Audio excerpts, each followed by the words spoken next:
Oh, hello, it is Gomi, and it is that time that I've missed over the last couple weeks. It is time for a UFC pay-per-view, and one that I am extremely hyped for.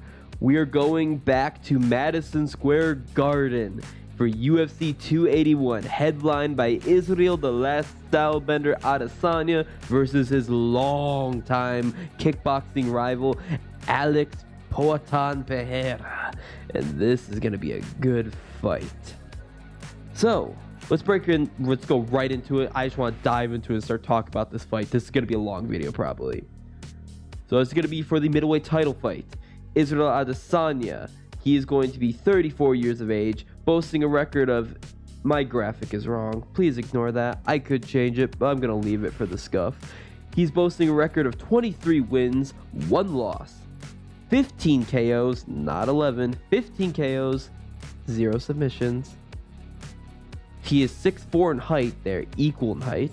Switch stance, of course, the last stylebender. He has an 88-inch reach advantage, which Izzy always has a reach advantage, almost always. But it's only by 1 inch in this case, which is going to be something very interesting we'll get into.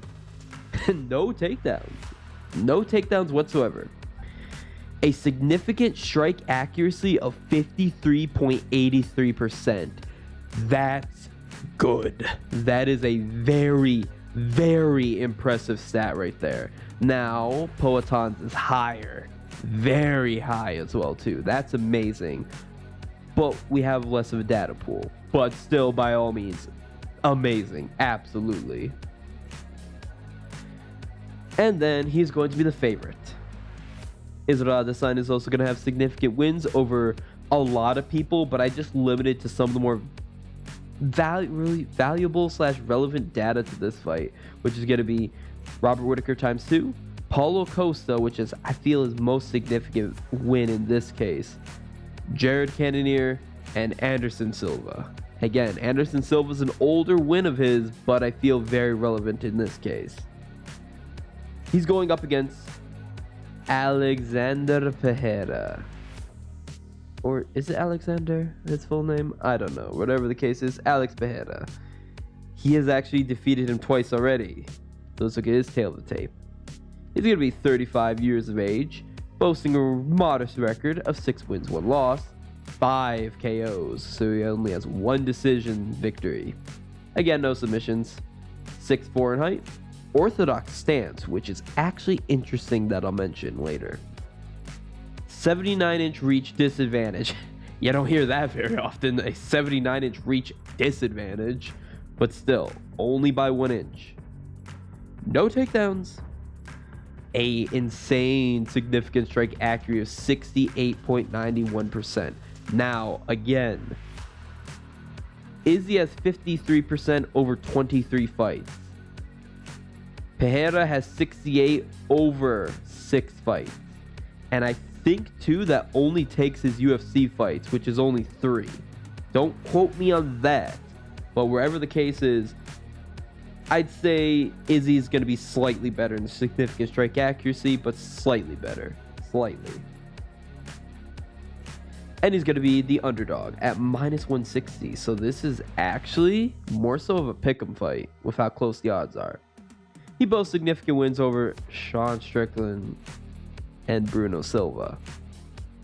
Not high quality wins right there, which is why I put in that he had defeat in Israel Adesanya twice in kickboxing. That's what the KB, of course, stands for. Let's talk about those fights. First and foremost, we need to get the elephant out of the room.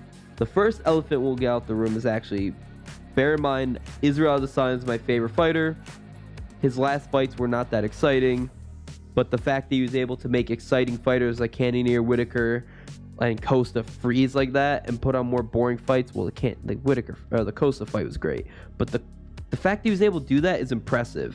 And also, the Cannonier fight was not that boring. The only truly bad fight Izzy ever had, the only one that's bad, is against Yoel Romero. Which is weird, because I love both guys, and the fact both put on one of the worst fights of all time, that's impressive. So, getting back into it. Alex Pereira had beat Israel Adesanya twice. Let's get that out of the way. In kickboxing, the first fight was a split decision. Very close fight. To be honest with you, you could absolutely argue that Izzy had won. You absolutely can. I don't think he did. But if you put a gun up to my head and say Israel Adesanya won that fight, I'd be like, yeah, he won that. Yeah. If you put a gun up to my head and said Pereira won that fight, I'd be like, yeah, he won that. He won that. It's a very close fight. Honestly, go rewatch the fight. It's very close. How did Pereira get the nod? He's just more aggressive. It really just went to forward aggression because Israel Adesanya is a very slow, non-aggressive counter striker. And Pereira, he just got into his rhythm, I'd say, in the second round. And he just went with it. Simple as that. He just outvolumed him a little bit, and that's what got him the win. Actually, think about it in the first round. Whatever the case is, he narrowly won. Second fight. Israel Adesanya, he was far more aggressive, and he easily won the first 2 rounds. He 10-8'd him second round. Yeah. Go back and rewatch it. Second round, he's standing 8 counts him. That's a 10-8 in kickboxing. He handedly was beating him, but Poatan was setting him up for that check left hook. He hit him, touched him with it a few times. Finally, last one, put a little bit more power into it, lights out. That's not luck. That's not Izzy. He got a little cocky, but not enough to say that wasn't Pereira. Pereira got that victory. That's all him.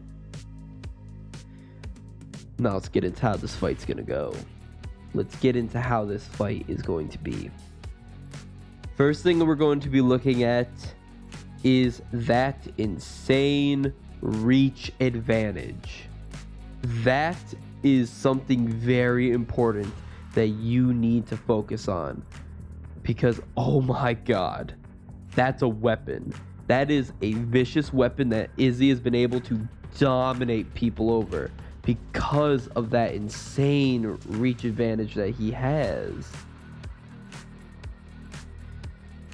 But how is it when you have a fighter that doesn't have that? Like, he doesn't have that reach advantage over Pereira. Yes, he has 1 inch. That's not enough. Pereira has 79-inch reach. He's going to be able to go through a lot of Izzy's guard. Izzy has a very wide, kind of karate-like stance, and he also will swap to a more traditional boxing stance, actually, believe it or not. Pereira's able to blow by those, honestly. Pereira will absolutely exploit that, which is definitely going to be something that Izzy's going to have to watch out for. What I normally would say would be clinch strikes. Clinch strikes would be something that Izzy should try to use to get around that, because Pereira has a lot of power. And the problem, though, is Izzy does not do a lot of clinch strikes. He really doesn't. He's more of a distance fighter. He uses his reach. He bullies people with his reach. That's his whole MO. But that's going to be a problem because of the power of Poatan. He's got a ton of power. So, is he really going to be able to bypass? It's hard. It's really hard to say how Izzy's path to victory is other than grappling. But Izzy is not a grappler. He's not. When are we ever going to see Izzy focus on grappling? We're not. People are saying, oh, I feel Izzy's going to mix it up and mix in some grappling. He can. I might see him shoot for a takedown here or there, but that's not what we're going to see. His takedown average is 0. This is not like Bilal Muhammad and Sean Brady, which I accurately said was going to be a strict kickboxing match. This is more so going to be, these guys are only going to kickbox. Maybe a clinch, maybe a takedown here or there. But I don't really want to go ground to Pereira. He trains with Glover. That's the thing. He trains with Glover. I feel he probably has some secret, nasty one-off submission he'll be able to bust out here or there. Whoever. Another big weapon for Israel Adesanya. Leg kicks. The leg kicks for him are very, very powerful. Like, a lot of people say, oh, he just leg kicks his way to victory. Well, the reason why a lot of his fighters, a lot of his opponents freeze is because it's goddamn impossible to move when your leg is torn to asunder. Why do you think Costa stood in front of him doing nothing the whole fight? Because he couldn't walk. Izzy took out his legs. It was violent. His, like, because it was in the Apex too with no crowd. Each shot, you don't hear. I'm sorry for clapping, but I needed to illustrate. Oh, he's got a powerful kicking game, especially when he goes up to the top. He absolutely can go up to the top, and he could hit Pereira with some heavy kicks. Heavy kicks. Honestly, the problem is just Poatan is just built like steel. Built like steel. Sorry, Connor. And that's a real problem, honestly, when it comes down to it. Poatan also has a 59% significant strike defense, which is something important to look at. So he's not going to be a standing target for Izzy. Izzy may have insane accuracy, but it's a hard fight. It's a hard fight. A lot of people are here saying Pereira round 1, Pereira new champion and new. And they're really discounting Izzy, but honestly, Israel Adesanya, he's the champ for a reason. He's one of the most dominant champions we've ever had, and he's currently, I'd say, honestly, the most dominant champion we currently have, next to maybe Volkanovski. But yeah, the problem with Volkanovski, you keep the same dude 3 times. Like, we need to see a little bit more data out of him. Meanwhile, Israel, he may have fought the same dudes multiple times each, but he fought a bunch of other people too, because he fought Gaslam, he fought Romero, he fought Costa, he fought Whitaker. He fought so many people. Now, let's look at one thing about Izzy as well. Izzy's one loss in MMA. Yes, he does have one loss in MMA, which is to one man, Jan Blachowicz. Jan Blachowicz has the only person to beat Israel Adesanya in MMA. But here's a few things to mention about that.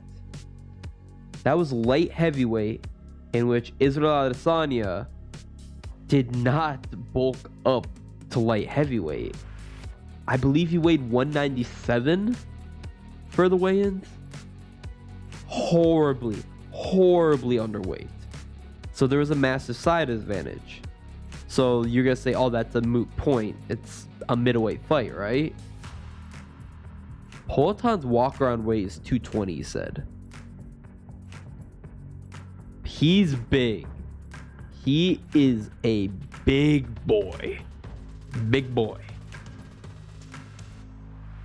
He may very well, and like I said, he trains with Glover. He may very well try and impose that size advantage. And honestly, if it comes to a clinch game, while I do feel Israel's going to have the better clinch game just due to his overall skills, Poatan in a clinch could easily hit him with that check left hook.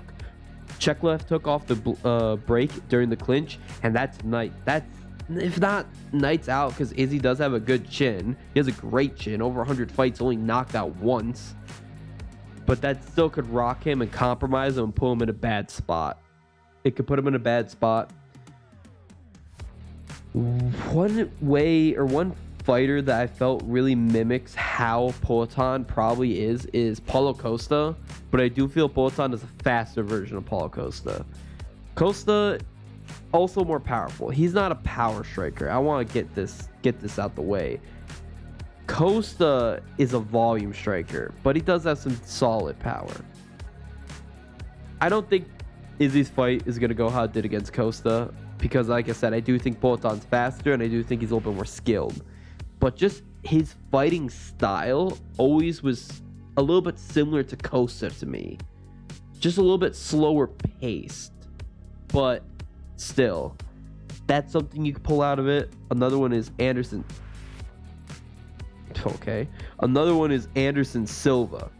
Anderson Silva is a absolute expert when it comes to his Muay Thai skills. He has a very good stance. He's a very quick fighter. He can be very tricky and very dangerous. We saw Izzy fight against him, and we saw Silva honestly lured him in a few traps and pressed the pace a little bit and was very aggressive at certain points. We could see Poatan pull kind of the same stunts or same traps that Anderson Silva did, and they could work much more effective due to Poatan's much less deteriorated skills than Anderson Silva was at the time, and also power. It's really, I keep saying that, it's power, because Poatan has amazing power. That's really the main thing I'm really looking at when I'm discussing Poatan. What are some key ways that Izzy could win? Because I've been mentioning how Poatan could give him nightmares, could be problems for him. Another key victory I feel for him is honestly going to be Israel's experience in 5-round fights. Yeah, lots of boring decisions, but the thing is, it's just piling on experience and increasing his cardio, because 5 minutes, 10 minutes, 15, 20, 25, 20 or 30. That's 30 minutes of experience, 30 minutes of hard cardio. His gas tank is absolutely peak top condition compared to Poatan, who's had 1 decision. Like, he's getting these people out super fast, which is great. You love it. That's how you get title shots. That's how you get fans. That's how you jump up. But sometimes a boring decision here or there just helps you push the gas tank. Like, make no mistake, I'm sure his conditioning in camp is absolutely phenomenal. I guarantee you, this man trains. He just eats, sleeps, breathes, training. But training in a camp is different from training in a fight or getting 25 minutes in a fight. It's far different. Because when you're training, you can either say, hey, stop, or your opponent's going light on you. Israel Adesanya, he's going 25 minutes against guys like Jared Cannonier, who will take your head off. Yoel Romero, who will take your head off. And he's just leg kicking them and making them miss. Another path to victory for Israel Adesanya that it feels a little bit less likely, but we could see Pereira go in the Robert Whittaker 1 route, and he could just kept trying to blitz him. He could just go in there. He said, hey, the way I beat him in that first fight was aggression. The way that a lot of people are upset with him is his fighters don't have aggression. He might see that's the reason why these guys are losing. That's the reason I won in the first fight. Let's just go. Let's just charge. Let's just fight. And he might rush at him. He might throw caution to the wind, and he might get caught. Poatan, he doesn't get knocked out. His only loss in MMA, I believe, was... I'm fairly certain it was a decision, but don't quote me on that. I have to look that up. But that's the thing. When it comes to him, I could see him just go out there and blitz him. And honestly, that could be a way for Israel Adesanya to just outstrike him and just counter-strike him and just knock him out like that. But it was actually a submission. His 1 loss was a submission. All right, that's not happening. Never been knocked out. It's still a possibility. It's one I'm not going to roll out, to be honest with you. Overall, I'm so goddamn excited for this fight. You have no idea. What's my official prediction? See, and here's the thing too. If you've been watching my videos, I've been getting the fighters right, but I've been getting the methods wrong. I've been getting them wrong. But Izzy by decision has been making me good money lately. Hell, I've been making wondrous money on these fights. In fact, I never have ever bet against Izzy. Never, and I never will.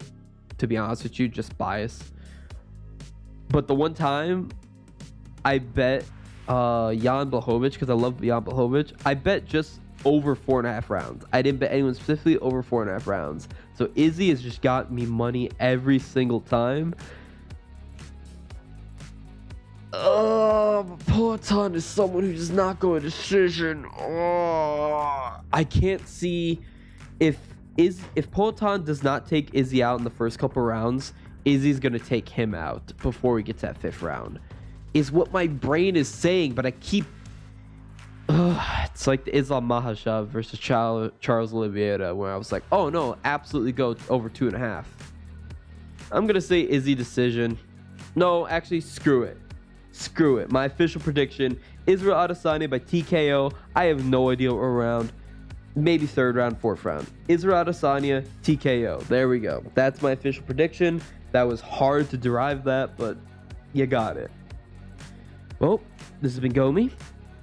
If you like what you see, give me a like, comment on it, let me know what you think, and maybe even subscribe. I'm going to be pumping out MMA videos for basically the entire week. I'm going to go a little bit slower pace, to be honest with you, because I'm going to cover a lot more fights than I normally do. I'm going to go everyone on the main card, and I'm going to go through most of the prelims. I'm going to go through the first 2 fights in the prelims, because I actually care about those fights, to be honest with you. So yeah, this has been Gomi. Bye-bye.